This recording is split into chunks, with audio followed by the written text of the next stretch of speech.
오늘 제목은 인생의 평가 기준이에요.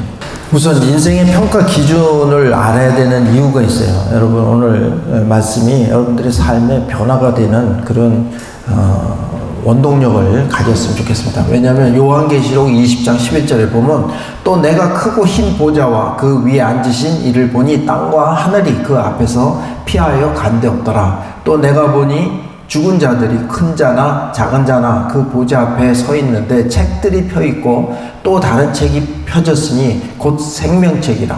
책이 2개 펴져 있다라는 거예요. 그래서 죽은 자들이 자기 행위를 따라 책들에 기록된 대로 심판을 받으니 바다가 그 가운데에서 죽은 자들을 내주고 또 사망과 음부도 그 가운데에서 죽은 자들을 내주매 각 사람이 자기의 행위대로 심판을 받고 죽었던 사람들이 다 뭐예요? 다시 한번 백보자 심판 앞에 나간다라는 이야기예요. 그래서 그곳에서 백보자 심판에서 심판을 받는데 그들의 한 행위대로 심판을 받는다라는 거예요. 사망과 음부도 불못에 던져지니 이것이 둘째 사망 곧 불못이라. 누구든지 생명책에 기록되지 못한 자는 불못에 던져지더라. 여러분, 이거 계시록에 있는 말씀이고, 백보자 심판, 이것은 믿는 자나 믿지 않는 자나 마지막에는 반드시 하나님의 심판대 앞에 서서 그 행한 대로 심판을 받는다라고 이야기를 하고 계세요. 사실 이 계시록에 있는 말씀은 굉장히 무서운 말이에요. 사실 우리가 일상에 살면서 사실 등한시했던 하나님에 대한 어떤 생각들, 또 용서해 주실 거야 라는 생각들, 물론 다 용서해 주십니다. 고하기만 하면 주님께서 용서해 주신다고 했어요. 그래요.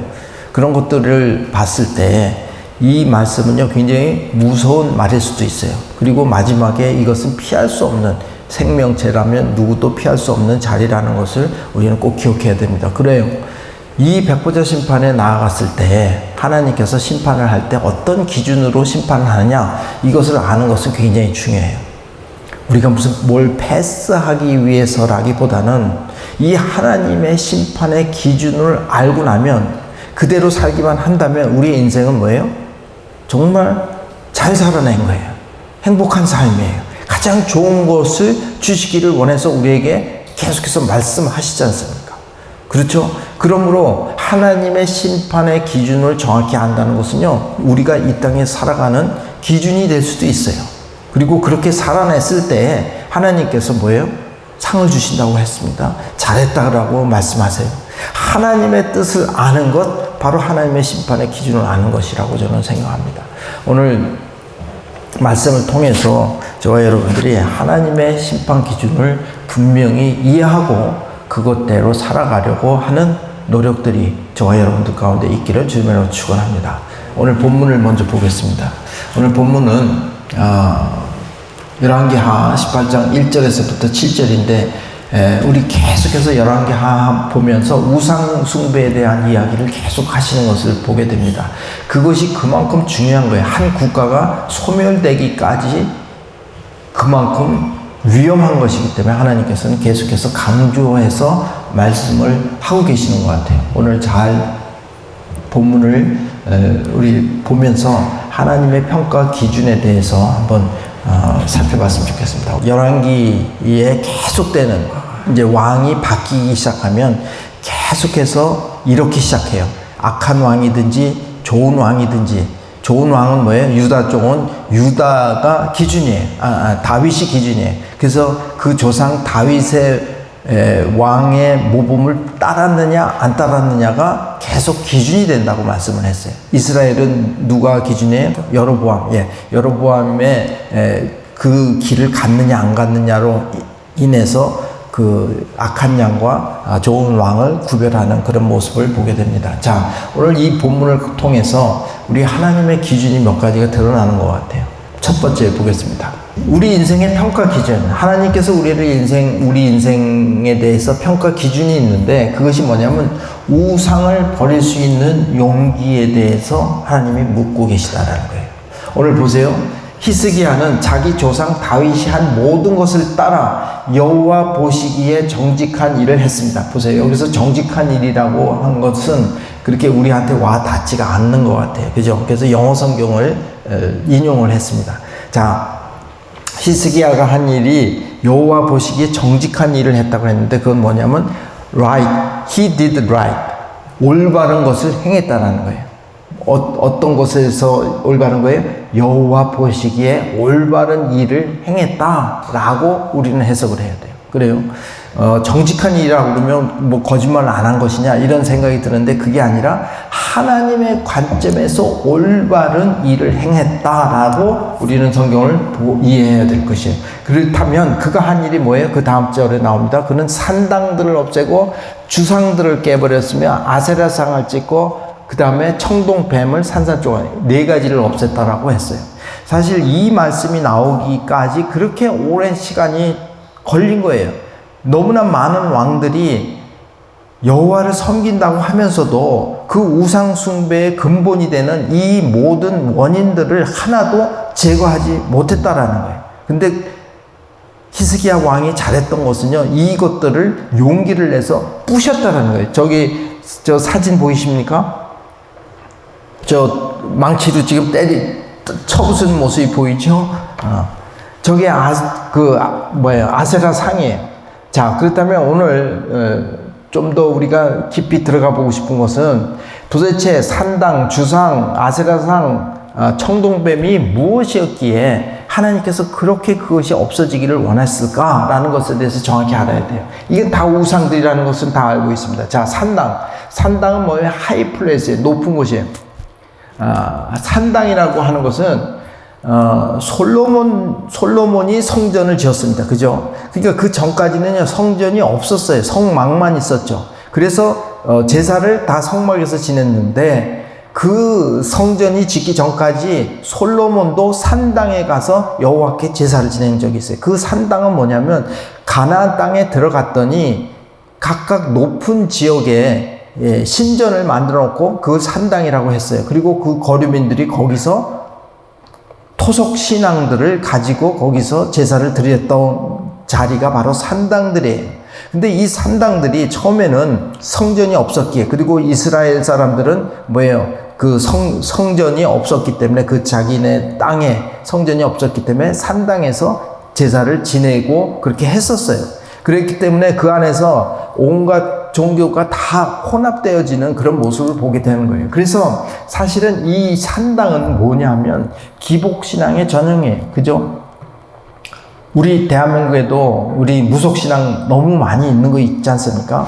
그 높은 곳이 왜 하이플레이스냐? 높은 곳은 그들이 생각할 때도 뭐예요? 그 어떤 영적인 존재에 좀 더 가까운 곳이라고 생각을 했던 것 같아요. 뭐 우리도 뭐 별반 다르지 않습니까? 모든 산마다 뭐 이렇게 무당들 뭐 이런 사람들이 신을 섬기는 사람들이 그곳에서 이렇게 포진을 해서 있는 것을 우리가 보게 돼요. 그것이 바로 산당이었어요. 그래서 이것은 사실은 기본적으로는 기복신앙이에요.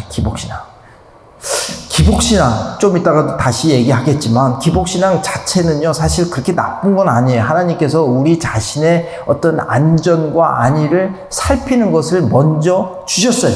그렇기 때문에 우리 믿는 사람들도 사실은 기복적인 신앙의 모습들이 있는 것도 또한 사실이지 않습니까? 우리가 처음 하나님께 관심을 갖고 주님께 관심을 갖고 나오는 이유도 천국을 주겠다라는, 그리고 그것이 우리에게 유익하리라고 생각했기에 사실은 신앙에 발을 들여놓기 시작한 거예요. 그러므로 그것은 결코 그렇게 나쁜 것은 아니에요. 그렇지만 이따가 얘기하겠습니다. 기복신앙의 가장 나쁜 것은 그것으로 전부가 돼버린 사람들이 나쁘다는 거예요. 그래요. 처음에 신앙의 초보였을 때에는 그것이 중요한 요인이 될 수 있지만 그것을 통해서 하나님을 알게 된 이후의 삶은 뭐예요? 하나님을 더욱더 알아가고 그리고 우리의 영적인 성숙이 일어나야 된다는 것을 바라봤을 때 이것은 기복신앙의 정형이에요. 다음에 아세라라는 것은 쾌락주의의 정형입니다. 쾌락주의. 아세라는요 여신이에요. 바알의 아내이며 풍요를 상징한다. 여신상은 나뭇가지에 잘라낸 나무 기둥, 목상. 여기서 주상이라고 한 것은요, 아까도 얘기했지만 주상은 기둥 주자를 써서 기둥처럼 상을 만들었다라는 거예요. 그래서 산당에 가면 그런 것들이 쭉 서 있기에 그것을 보고 경배하고 했다라는 거예요. 저기 옆에 보면 돌판이 하나 보이죠? 여인이 하나 있습니다. 제가 이렇게 작게 한 이유는 저것이 나체 사진이기 때문에 그래요. 저걸 보면 얼마나 그 당시에도 얼마나 음란하게 그 여인을 이렇게 표현을 했고 또 저 여인을 섬겼는가 하는 것을 알 수 있어요. 저건 발견된 토기에서 그 자료였던 것 같아요. 그리고 그 아세라는 음란해요. 그래서 출애굽기 34장 16절에 또 내가 그들의 딸들로 내 아들들의 아내를 삼음으로 그들의 딸들이 그 신을 음란히 섬기며. 보세요. 여기는 제사가 지내는 게 뭐예요? 거기에 무녀들, 저 신을 섬기는 그 여자 제사장들이 있어요. 그 사람들과 성적인 관계를 맺게 하는 그런 행동들을 했다라는 거예요. 그래서 그 신들을 음란히 섬기며 내 아들로 그들의 신들을 음란히 섬기게 할까 함이니라라고 이야기를 하고 있어요. 그래서 사실 아세라의 특징은 쾌락주의예요. 뭔가 자기가 좋아하는 것들을 할 수 있게 길을 열어놓은 아주 그런 통로로서의 의미가 아닌가 저는 그런 생각을 해봅니다. 그리고 아까 주상은 바로 이런 것에 대한 그 형상적인 것들이고, 그 다음에 노뱀은 뭐냐면, 여러분 느수단이라 부르면서 분양했다. 이건 뭐예요? 이 노뱀은 누가 만들었어요? 모세 때 만든 거예요. 사실은 모세 때 질병이 왔죠. 그래서 그것을 노뱀을 만들어서 장대에 높이 세우라. 그리고 살고자 하면 그 장대를 보았을 때 살아날 것이다 라고 가르쳐 주셨어요, 하나님께서. 그래서 모세가 부랴부랴 노뱀을 만들어서 그렇게 올렸고, 그것을 통해서 사람들이 질병을 치유하는 그런 효과를 얻었다라는 거예요. 그 전통이 그때부터 해서 이스라엘 백성들에게 계속해서 내려왔어요. 그것이 내려오면서 그것이 변질되기 시작했어요. 이제 이런 모든 우상들과 같이 섞이면서 여호와의 그것을 만드신 하나님의 뜻은 잊어버리고 그것을 통해서 병이 낫기를 원하는 그런 신앙의 모습으로 변질이 되었다라는 거예요. 사실 그 노뱀의 사건은요, 예수 그리스도를 예표한 거예요. 아시죠? 그래서 신약에 와서 예수 그리스도가 장대에 높이 달리심으로써 누구든지 살고자 하는 자는 그를 쳐다보라 하는 그 말이 응하게 된 거예요. 그래서 그것은 사실 주님께서 오신 이후로 그 사건은요, 사실은 없어진 거예요. 없어진 거라기보다 그것을 형상화해서 주님이 이 땅에 오신 거라는 것이죠. 그런데 이 노뱀을 느수단이라 부르면서 분양했다라는 거예요. 그러니까 이건 뭐예요? 혼합주의예요. 혼합주의. 변질된 신앙. 이런 모습으로 사실은 그런 신앙들을 하고 있었던 것이 유다의 현재 모습이었다는 거예요. 근데 히스기야가 잘한 것은 뭐예요? 이것을 없애버렸다는 거예요. 특히 그 노뱀을 없앨 때에는 상당한 그것이 필요했어요. 용기가 필요했을 거예요. 지혜가 필요했을 거예요. 이것이 그가 한 내용들인데, 저는 이것을 통해서 우리가 깨달아야 되는 것은 뭐냐면, 우리에게 요구되는 것은 이러한 기복적인 생각, 쾌락 추구, 변질된 신앙 등을 버릴 수 있는 지혜와 용기다라는 거예요. 하나님께서 우리를 평가하실 때 바로 이런 면이 우리에게 있느냐라고 묻고 계시는 거예요. 여러분, 이 우상의 결국은요, 사실은 노예가 되는 거예요. 여러분 아시잖아요. 그래서 하나님은 이 우상을 절대로 섬기지 말라라고 이야기하고 있어요. 우리의 번영 안에서만 있게 된다면 우리는요, 더 이상 잘하지 못한다는 거예요. 이 노뱀의 이야기를 보면서 저는요, 많은 생각을 하게 됐어요. 우리 안에도요, 변형된 신앙의 모습들이 얼마나 많이 있습니까? 교회의 용어는 다 교회의 용어를 쓰지만 그 안에 아직도 우리 자신만을 바라보며 우리의 유익만을 위해서 살아가는 많은 기독교인들이 있다라는 거예요. 그것이 세상 사람들이 보기에 꼴불견이라고 지적받고 있는 모습들이 바로 그런 모습들이 아닌가 생각을 해봅니다. 그래요. 첫 번째는 그것에 대해서 하나님께 들어오는 통로가 될 수 있을지언정 그 다음에는 어떻게 돼요? 그 다음에는요, 성숙해져야 된다고 저는 생각합니다. 제가 탈거 신학교 갔을 때 제일 먼저 배운 게 있어요. 교수님들이 목사가 되면 반드시 갈등이 생긴다라는 거예요. 어떤 갈등이 생겨요? 목사가 되면 하나님의 일을 한다라는, 거룩한 일을 한다라는 그 생각 때문에 무엇보다도 거기에 우선순위를 둔다라는 거예요. 그래서 목회자 가정들이 많이 힘들어요. 특히 사모들이, 또 자녀들이, 모든 사모와 모든 자녀들은 사실은 어쩌면 피해자 입장이 되는 거예요. 오죽하면 MK, PK라는 단어가 생겼겠습니까? 그것은 아버지가 목회자이기 때문에 당할 수밖에 없는, 경험할 수밖에 없는 상실감을 표현하는 그런 단어가 아닌가 저는 생각을 해요.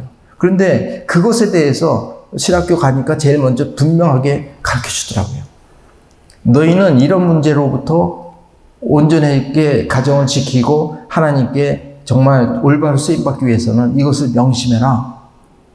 그 첫 번째가 뭐냐면 우선순위를 정확히 해라라는 거예요. 우선순위. 그래서 첫 번째가 뭐냐면 하나님과 나 사이에는 그 어떤 것도 끼어들지 못하게 해라.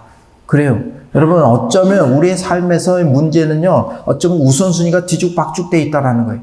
무엇이 중요한지, 무엇이 가장 먼저 선결되어야 되는지, 이것에 대한 인식들이 없어서 오는 혼돈과 그런 방황이라고 저는 생각해요. 그래요. 가장 우리 인생에서 가장 중요한 우선순위 첫 번째는 하나님과 나 사이의 문제인 줄로 믿습니다.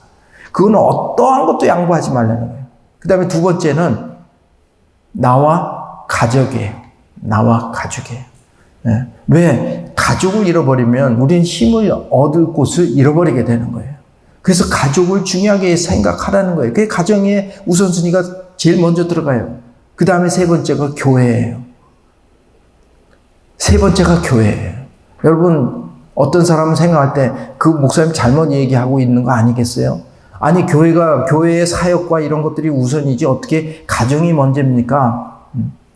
그런데요, 거기에 깊은 뜻이 있는 것 같아요. 교회는 결국 사역이에요. 내 가정을 잃어버리고 남의 가정을 살린다는 것은 사실은 그것도 의미는 있겠지만 사실 하나님 기뻐하시는 일은 아니라는 거예요. 내 가정이 먼저 구원을 얻고 내 가정이 먼저 화평을 얻어야 되는 것이 바로 순서라는 거예요. 그 다음에 교회라는 것은 하나님이 아니에요. 교회는 사역이에요. 우리가 교회 일이 먼저지 어떻게 가정이 먼저입니까? 아니에요. 하나님을 그래서 구분을 한 거 아니에요. 교회가 하나님이 아니라 하나님이 가장 먼저 앞으로 나왔고 그 다음에 세 번째가 교회라는 거예요. 그것은 다시 말하면 같은 하나님을 믿는 우리 크리스찬들끼리의 동료 펠로십, 동료 사랑이에요. 그리고 마지막이 이웃이에요. 즉 다시 말하면 예수를 믿지 아니하는 그런 외부에 있는 사람들에 대한 관심, 사랑이 네 번째에 있다는 거예요. 이 우선순위가 딱 신학교 때 분명하게 들어가 있다면 그 사람은요, 그거에 대해서 바쁜 삶에서 바쁘고 혼돈스러운 그 목회 현장에서 이겨낼 수 있을 거다라는 그런 생각에서 그걸 제일 먼저 가르쳐 주더라고요. 그래요, 맞는 것 같아요. 저는 우리 신앙의 스테이지도 이와 같다고 저는 생각해요.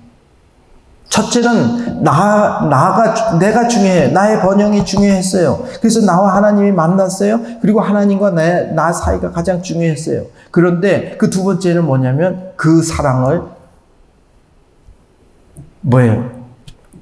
그 바운더리를 넓히라는 거예요.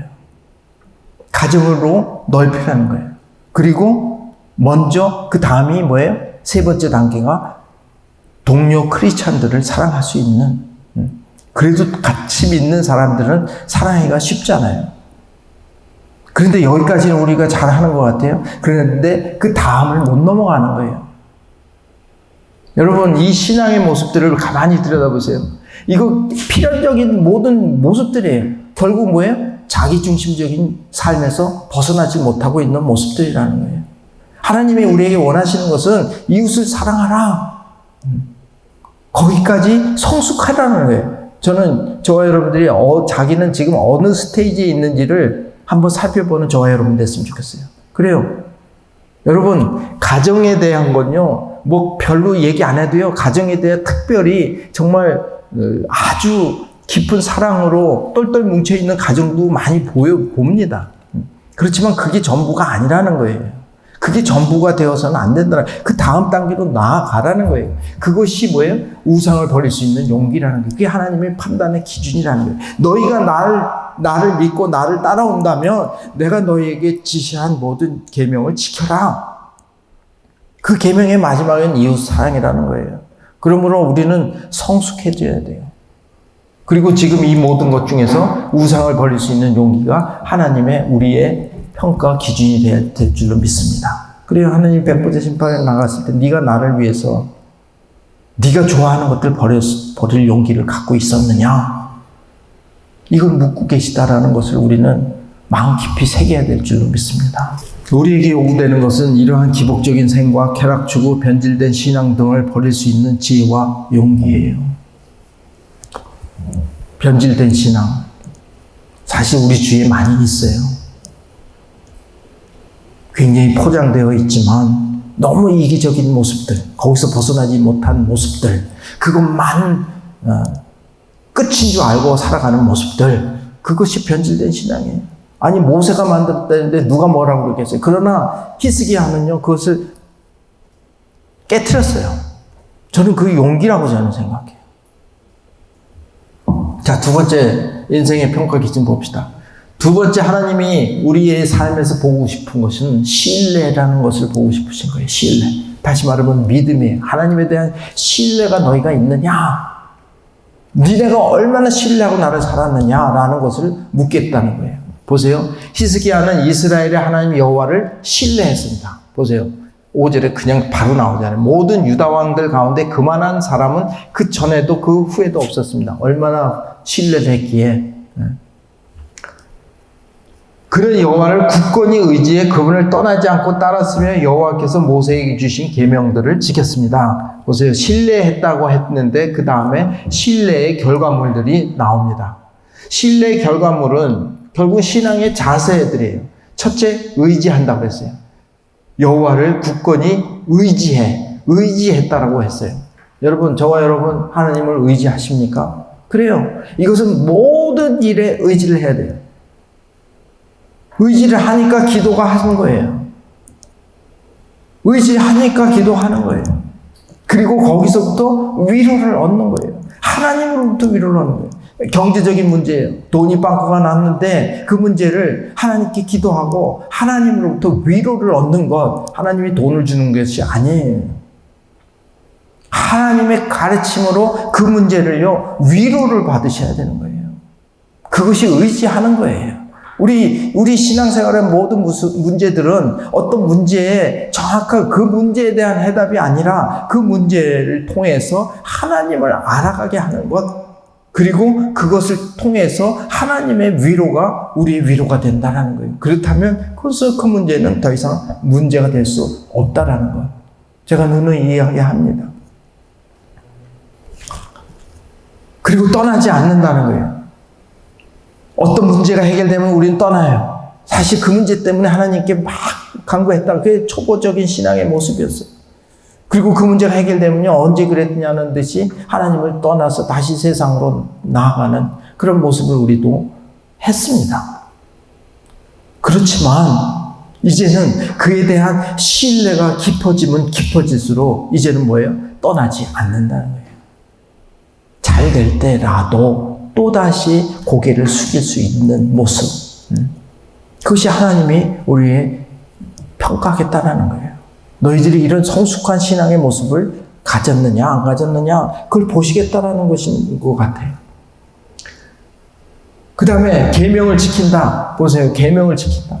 여호와께서 모세에게 주신 계명들을 지켰습니다. 사실 이 계명에 대한 이야기 제가 전에도 한번 말씀드렸지만 계명은 하나님과 우리와의 관계를 맺어주는 가장 중요한 매개체예요. 그렇죠? 여러분 계약서 써보셨습니까? 계약을 체결하면 채무나 채권이 발생이 되는 거잖아요. 그게 계약서잖아요. 계명이 바로 너가 이것을 지키면 내 백성이 되고 지키지 못하면 내 백성이 안 된다라고 하나님께서 분명히 말씀하셨어요. 근데 그 말이 너무 맞는 것 같지 않아요? 하나님의 백성이 믿음으로 하지만 그 믿음 안에 정확하게 계명을 지킬 수 있는 힘이 있느냐라는 거잖아요.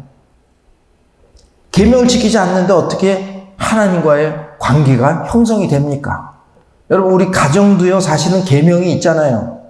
부부간에도 계명이 있잖아요. 묵인된 계명이 있잖아요. 절대로 다른 이성을 넘보지 않는다. 그거 이야기하지 않아도 결혼이라는 세리머니 자체가 이제는 그것을 지키겠다라는 선포 아닙니까? 그러니까 계약이 형성이 되고 부부가 유지가 되는 거 아니겠습니까?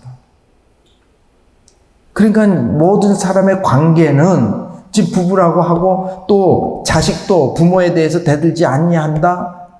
또 부모는 자녀들을 학대하지 않는다, 노엽게 하지 않는다. 이 모든 계명이 존재하기에 가정이라는 울타리가 형성되는 거 아니에요? 이것을 깨기만 하면 그 관계가 계속될 것 같아요? 아니잖아요. 바람을 피면 그 가정이 깨어지는 것이고 폐륜을 하면 가정이 깨어지는 것이잖아요. 그것처럼 사실은 이 계명의 의미가 굉장히 큽니다. 그런데 그 계명이 뭐예요? 10계명이 아니라 이제는 2계명으로 바뀌었잖아요. 그러니까 여러분 이 계명을요 우리의 삶의 목표를 향해서 나가야 돼요. 그랬을 때 놀라운 선물이 있다는 거예요. 우리에게 그 삶의 의미를 부여해주고 그리고 그것에 대해서 우리의 정체성을 회복하게 되며 그리고 우리가 나아갈 방향이 정확해진다는 거예요. 지금 많은 사람들이 은퇴를 두려워해요. 은퇴 후에 어떻게 살아야 될까? 저는 은퇴야말로 진짜 하나님의 백성으로 살아갈 수 있는 세컨 찬스인 것 같아요.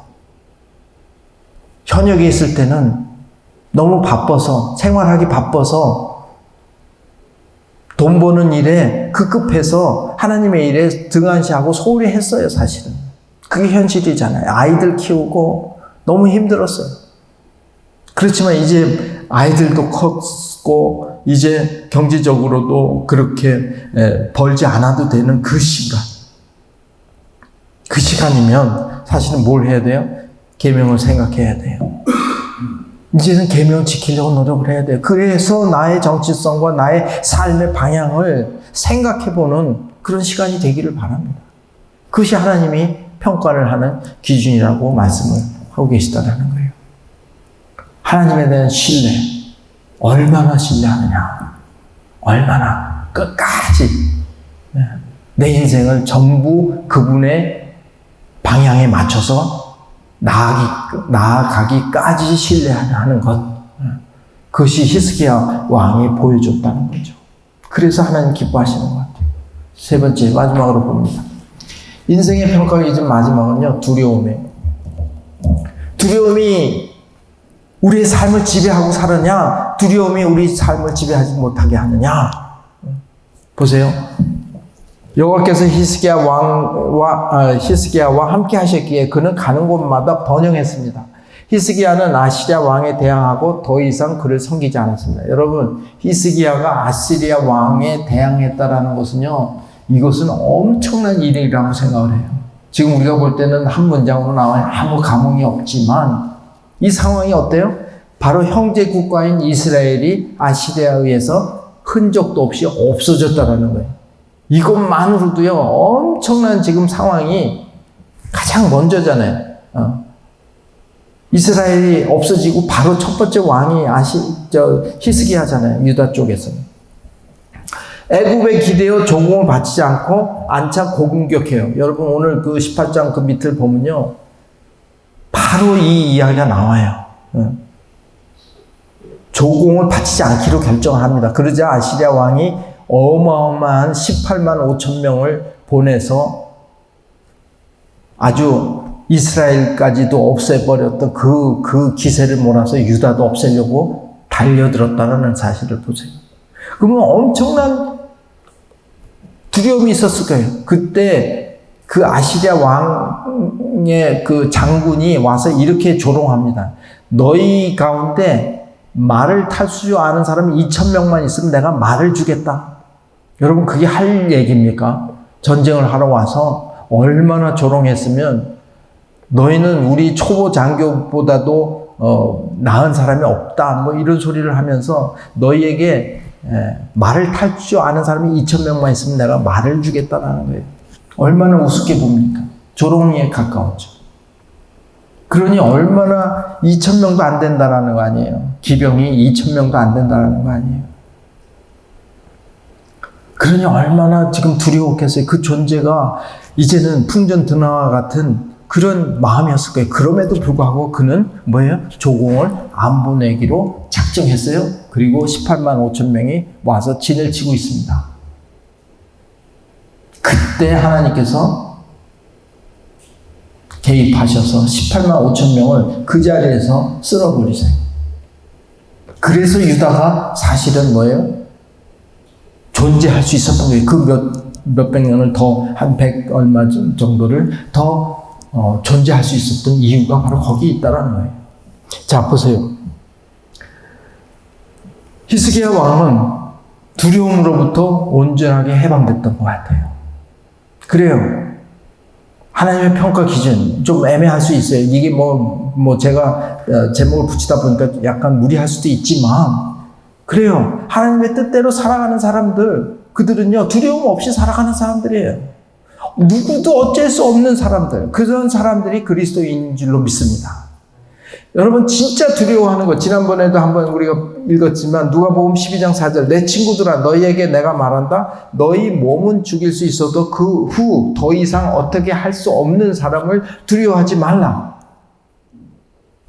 너희가 두려워해야 할 분은 내가 보여주겠다. 몸을 죽인 후에 지옥에 던질 권세를 가진 그분을 두려워하라. 그렇다 내가 너희에게 말한다. 그분을 두려워하라. 오늘 요한계시록 아까 보셨죠? 죽었다가요, 죽은 사람들 무덤이 다 열리면서 죽었던 사람이 다 살아간다는 거 아니에요. 그리고 백보자 심판 때 쓴다는 거 아니에요. 그리고 마지막에 거기서 불못으로 들어가느냐 안 들어가느냐, 생명책의 이름이 적히느냐 안 적히냐 심판을 한다는 거 아니에요. 이 죽어도 끝난 게 아니라는 거 아니에요. 여러분, 진짜 무서워해야 두려워해야 할 분이 누구예요? 우리는 이 두려워할 거 한 분으로 족합니다. 아멘, 할렐루야.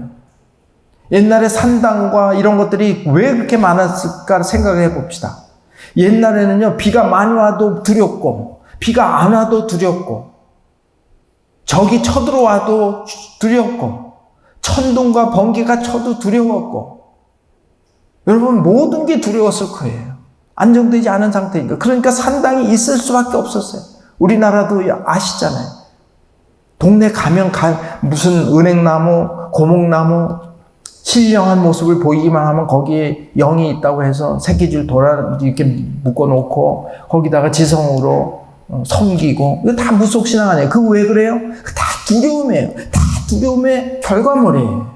지금도 우리도 우상을 놓지 못하는 이유는 뭐라고 했어요? 두려움이에요. 이 두려운 문제를 해결하지 못하니까 우리는 끊임없이 우상 속에서 살아가고 있다는 거예요. 그래서 하나님이 이 우상에 대한 이야기를 그렇게 처절하게 하시고 계시다는 거예요.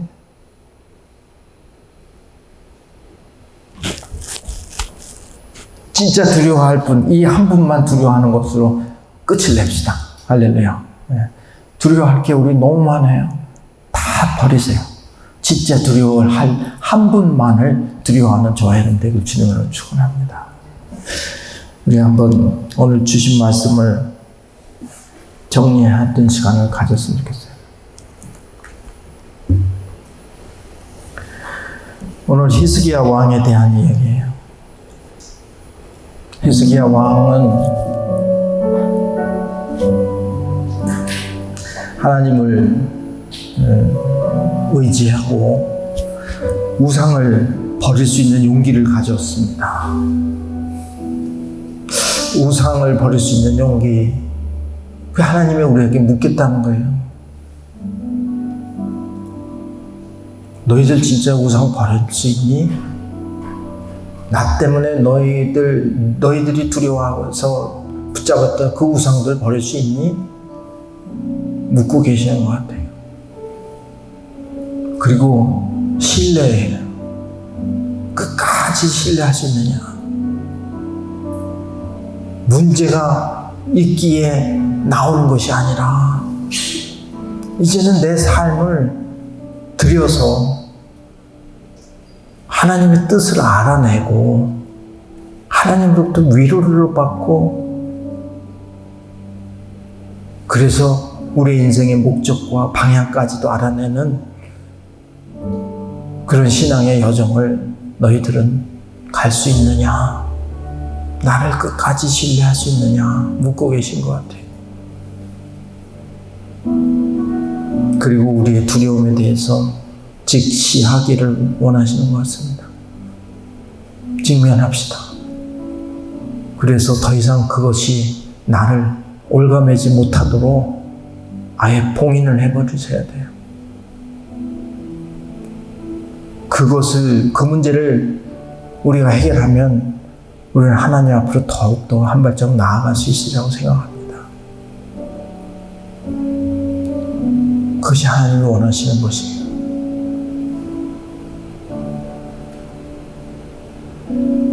우리 신앙의 스테이지를 높입시다.